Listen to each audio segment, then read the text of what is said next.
You're waiting for someone to be your friend.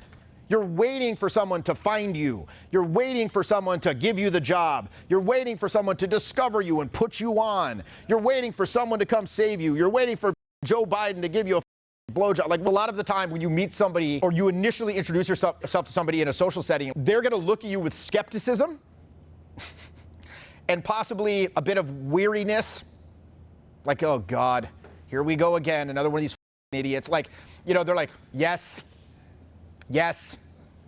Why? Why do they do that? Why do people do that? Kind of like a shit test? No, because probably they have past negative experiences. It's an autopilot response to past negative experiences of what? I think that people don't approach other people very frequently. You think they do, but it's far less than you at least not competently. Usually people who approach other people are what?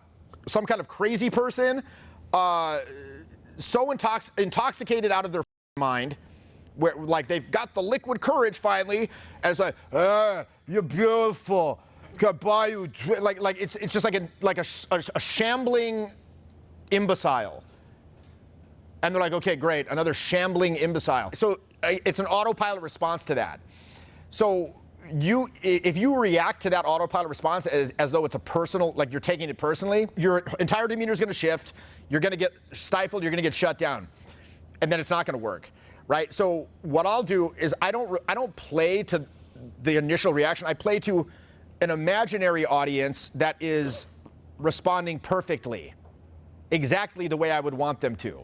They laugh when I want them to laugh. They're happy when I go up, and so I play to that, even if the initial thing is kind of like this skeptical scowl or whatever. I'm just like, da-da-da-da-da, oh yeah, da-da-da-da, and I'll keep it going. And very often, again, not all the time, but very often you'll see them like, okay, oh, okay, oh, okay. And I keep beaming that positivity, and then they're sort of drawn in. I invite them to meet me in the middle. That's another thing too. Core confidence. This, like, it really means that, look, you get that you're for some people and you're not for others. And you get that, like you don't just get it intellectually, you get it, and you think that's fine.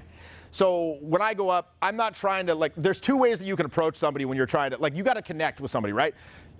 In order to connect with somebody, there's a gulf between you. Okay, this gulf is not just physical, but it's also conceptual. You got a couple ways you can cross that gap, right?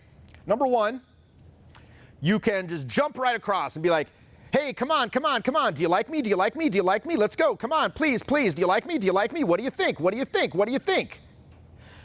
That's what a lot of people are doing. And so when you do that, what tends to happen is it sets up a dynamic where they're like, oh, they're coming?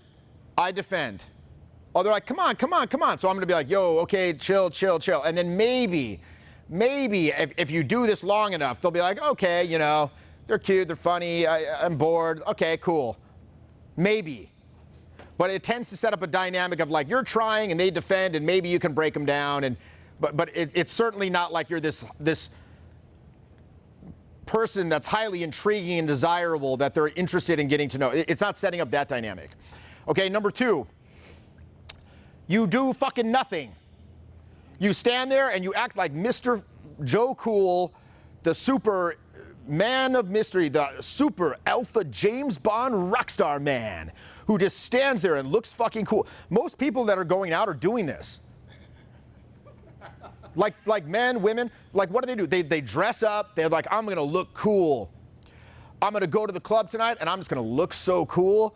I'm gonna be there with my friends and we're gonna be drinking at the table. Oh, we look cool. I gotta look cool and then someone's gonna come and wanna be my friend. Take selfies all night. They're gonna come up and talk to me. Like you're waiting for someone to be your friend.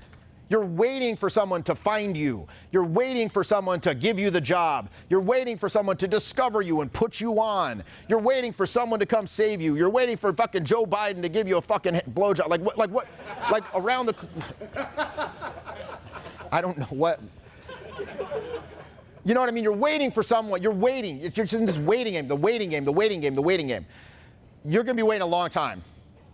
I go out a lot, so I'll say maybe once or twice a year I'll have somebody come up to me just like that. But here's the thing, I also kind of dress somewhat garishly when I'm out. I'm probably behaving in a very strange manner, you know, probably singing some weird song, like whipping someone in the dick with my headband. Like, performing an odd dance.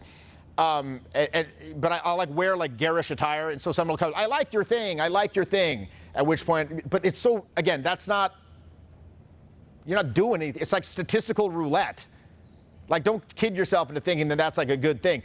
And again, for most people to get like even something approaching a consistent reaction doing that, you have to be like highly, like a genetic anomaly level of attractiveness. And just looking around this room, you ain't that guy, pal. None of us in here are that fucking guy or gal. Like, none of us in here are that. You know what I mean? Like, wherever you just, whoa, who the fuck is that? You know, we're just like normal people. So if it's like a normal person, you want to meet people, you can't. So again, no, I'm just going to stand here and hope they come to me. No, come on. Instead, think of it like this. Put yourself in the middle space. Express your personality. Have fun. Invite them to meet you in the middle and collaborate and create something new.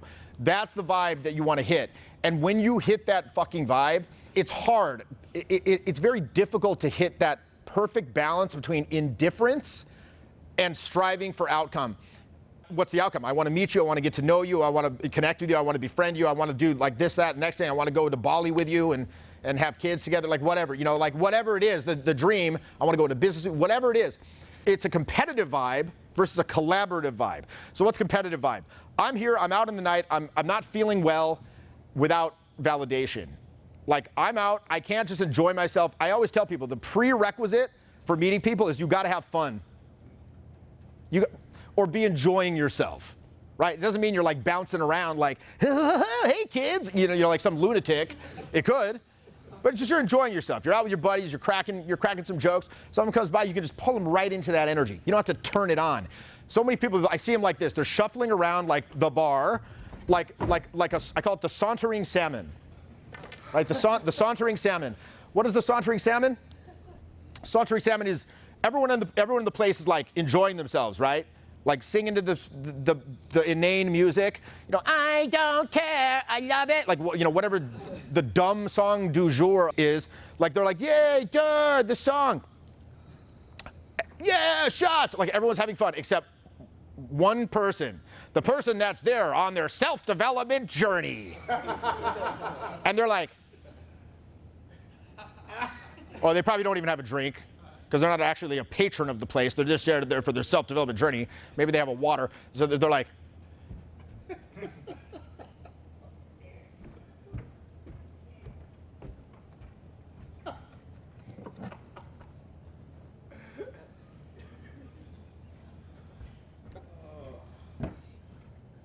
then see someone they want to talk to, and then it's this, okay?